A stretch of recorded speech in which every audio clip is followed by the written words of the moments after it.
स्वामी जी, दो चीजें चलती है, थ्योरी एंड प्रैक्टिकल, और एक होता है प्रैक्टिकल थ्योरी एंड एक्शन, और एक होता है कि थ्योरी एंड क्रियान्वयन।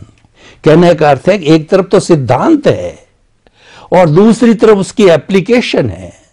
दोनों मिलने से कोई भी क्रियान्विति पूरी होती है। जैसे चिंतन मनन निध्यासन, एक भी मिसिंग हो तो हमारा काम पूरा नहीं होता है। तो आपका सिद्धांत तो बहुत पावरफुल है, अध्यात्म विज्ञान, उसके अंदर तो कोई प्रश्न है ही नहीं, क्योंकि वह तो कुदरत से जुड़ा हुआ है, कुदरत इतना कुदरत के कानून से जुड़ा हुआ है, और वो यूनिवर्सल ट्रुथ है, उसको कौन चैलेंज करेगा।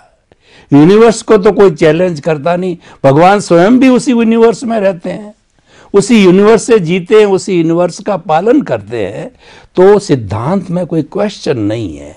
लेकिन आपका ये सिद्धांत, आपकी ये थ्योरी जो रोजमर्रा का जीवन जीता है, खासतौर से मध्यम वर्गीय व्यक्ति जिसको बाल बच्चे पालने हों, इनकम कम है, और ऊपर देखता है तो अमीर है, नीचे देखता है तो भिखारी है, उसके बीच के अंदर सारा स्टैंडर्ड मेंटेन करना है। तो आपका सिद्धांत ऐसे मध्यम वर्गीय जो कि स्ट्रगल कर रहे हैं जीवन में, वो बहुत ज्यादा संख्या में, तो किस तरीके से कारगर हो सकता है, कृपया ऐसे टिप्स देवे ताकि वो व्यक्ति इसको प्राप्त करके और अपना बढ़िया जीवन, सादा जीवन, अच्छा जीवन जी सके। बहुत अच्छी बात है कि भी हम अपना व्यवहार जीवन, और उसमें खास करके जो मध्यम वर्ग के लोग हैं जिसकी आमदनी लिमिटेड होती है और जिनका खर्चा आमदनी से थोड़ा ज़्यादा होता है, मगर इसको संक्रमित करना पड़ता है, संयमित करना पड़ता है, तो इनके लिए ये आध्यात्म विज्ञान क्या बताना चाहते हैं, कौन सी टिप्स देना चाहते हैं ताकि ऐसे लोगों को भी ये विज्ञान सहायक बने। आध्यात्म विज्ञान के अंदर इसके बारे में बहुत सिंपल तरीका बताया है कि आपके पास जो कुछ भी क्षमता है, शारीरिक, मानसिक, आर्थिक, सामाजिक, एजुकेशन, जो भी है, फिजिकली जो भी आपके पास है, आप आपके जीवन में आपकी अच्छाई के लिए जितना भी यूज करना चाहते हैं कर सकते हैं। प्रयास करने के लिए आध्यात्म विज्ञान मना नहीं करता है, मगर प्रयास करने के बाद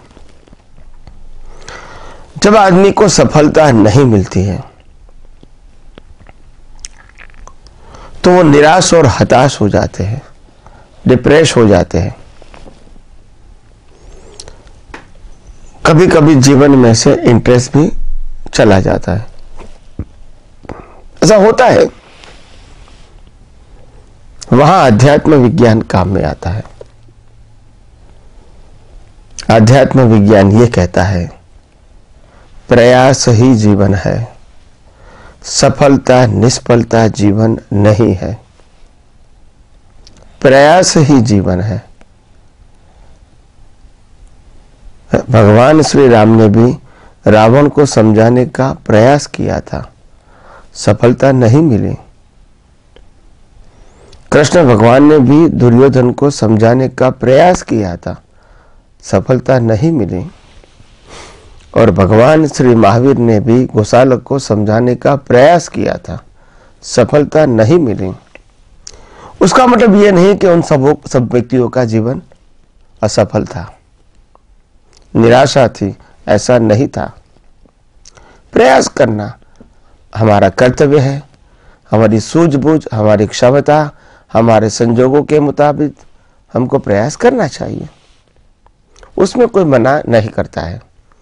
मगर प्रयास करने के बावजूद जो रिजल्ट आता है, इनको स्वीकारने की भी दृष्टि सही होनी चाहिए, ताकि आप बिना डिप्रेशन, बिना हताश हुए आगे का काम कर सके। तो आध्यात्म विज्ञान ये आपको बताना चाहते हैं कि आपके जीवन के अंदर सफलता निष्फलता को इम्पोर्टेंट मत बनाओ। जो भी काम आपके सामने है करते जाओ। सफलता मिलती है आनंद की बात है, सफलता नहीं मिलती है कोई बात नहीं। वो हमको अनुभव तो देती है ना, एक्सपीरियंस, और वो एक्सपीरियंस ही तो हमारी नींव होती है आगे बढ़ने की। अनुभव ही तो उत्तम शिक्षक है। तो कम से कम हमको अनुभव तो मिला ना, एक्सपीरियंस। परिस्थिति ने हमको अगर बाह्य रूप से सफलता प्राप्त नहीं करवाई, अनुभव तो दिया ना। तो इसीलिए मैं मानता हूं कि जीवन में निराश हताश होने की जरूरत नहीं है, और हर अवस्था में आपको आपकी क्षमता के मुताबिक, मन वचन काया की क्षमता के मुताबिक आपको प्रयास करने का आपको पूरा अधिकार है। तो इसके लिए हमको टेंशन करने की जरूरत नहीं है। दूसरी बात, आम जनता के लिए, आम लोगों के लिए और मिडिल क्लास के लोगों के लिए खास, जो भूतकाल में हो चुका है उनकी बातों को बार बार दोहराना ये अच्छी बात नहीं है, और भविष्य की चिंता करना वो भी अच्छी बात नहीं है। वर्तमान में जीने का प्रैक्टिस करो।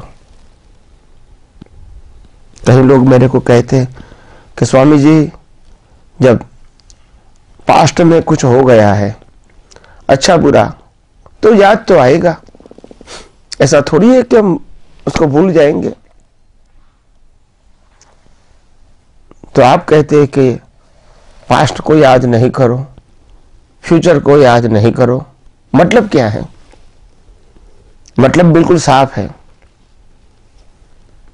पास्ट को याद करने का मतलब है अपने आप याद आना, वो एक अलग बात है, और हम सोच समझ के उसको याद करें, किसी को बताने के लिए, किसी को कहने के लिए, या तो मानसिक कमजोरी के कारण हम पास्ट की बातें बार बार याद करते रहते हैं।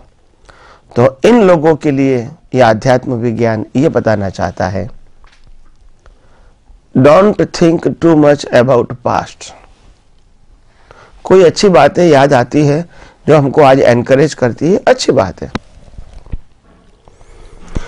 मगर जो जो गलत हो चुका है उसको बार बार याद क्यों करते हो?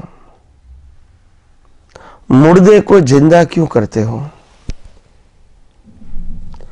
जो संजोग खत्म हो गए, जो संजोग का श्वास खत्म हो गया, जो संजोग का आयुष्य खत्म हो गया, जो संजोग का हिसाब भी खत्म हो गया, और आज का श्वास, आज का आयुष्य आज के लिए है, वो पास्ट के लिए नहीं है। इतना तुम समझ सकते हैं ना। मोक्ष में जाना न जाना अलग सब्जेक्ट है, ये बात तो हम समझ सकते हैं। It is a matter of common sense. तो क्यों बार बार हम याद करेंगे उन्होंने अपमान किया था, ऐसा किया था, ऐसा किया था? वाय? क्यों आप आपके वर्तमान को बिगाड़ना चाहते हो जानबूझ के, बिना सोचे समझे, सिर्फ राग द्वेष करके? आखिर आप क्या पाना चाहते हो? और दूसरी बात, भविष्य में क्या होगा उनकी चिंता। कुदरत कहती है भविष्य तुम्हारा सुनिश्चित है। आप वर्तमान में रहकर अच्छी तरह जीने का प्रयास करो, भविष्य तो आएगा ही, अच्छा ही आएगा। हम आज क्यों बुरा सोचेंगे?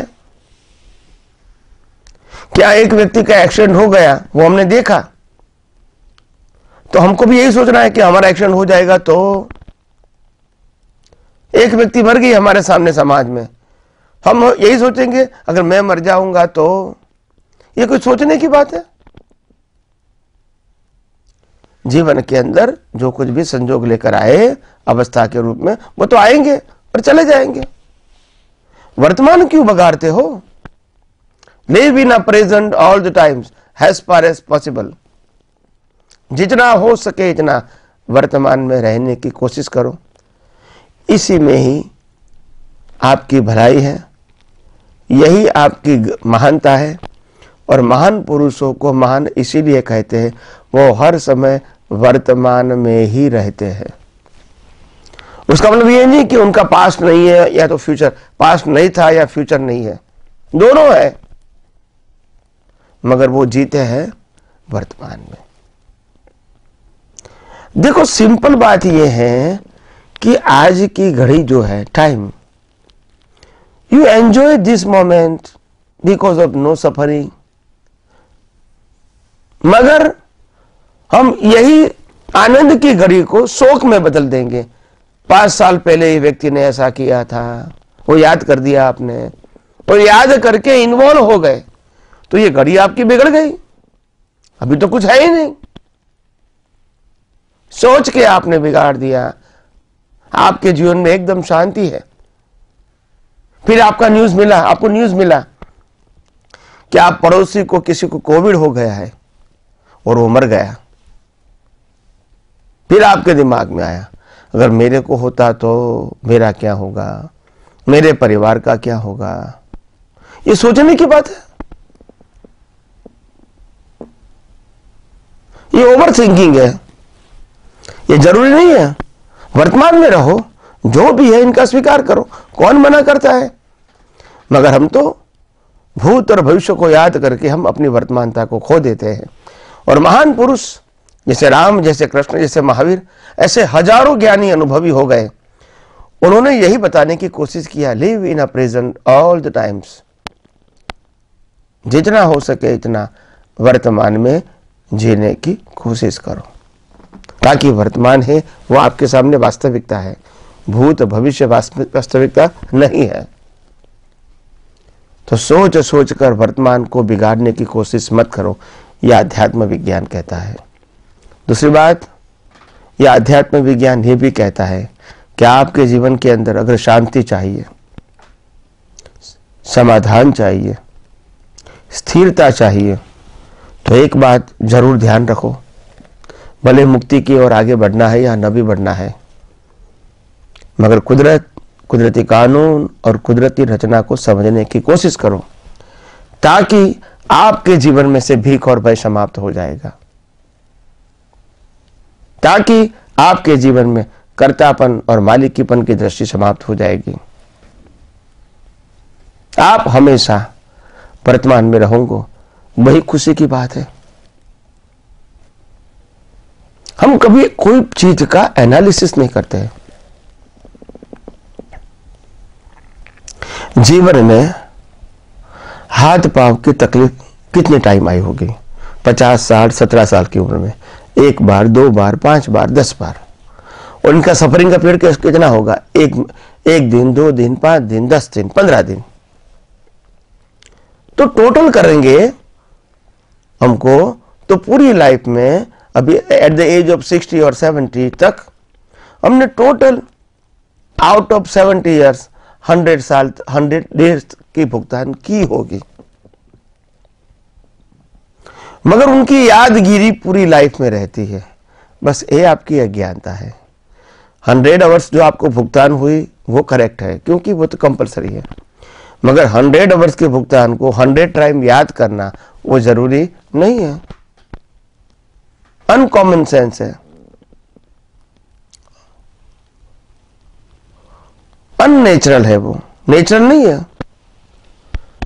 तो आइए, बहुत सारी बातें ऐसी हैं जो सामाजिक और धार्मिक व्यक्ति भी ये विज्ञान के माध्यम से बहुत कुछ पा सकती है, बहुत कुछ समझ सकती है, बहुत कुछ अनुभव भी कर सकते हैं, उनका लाभ ले सकते हैं। आइए हम यही आध्यात्म विज्ञान जानकर अपनी दृष्टि को और विशाल, धर्ममय और मंगलमय बनाएं। यही मेरी शुभकामना।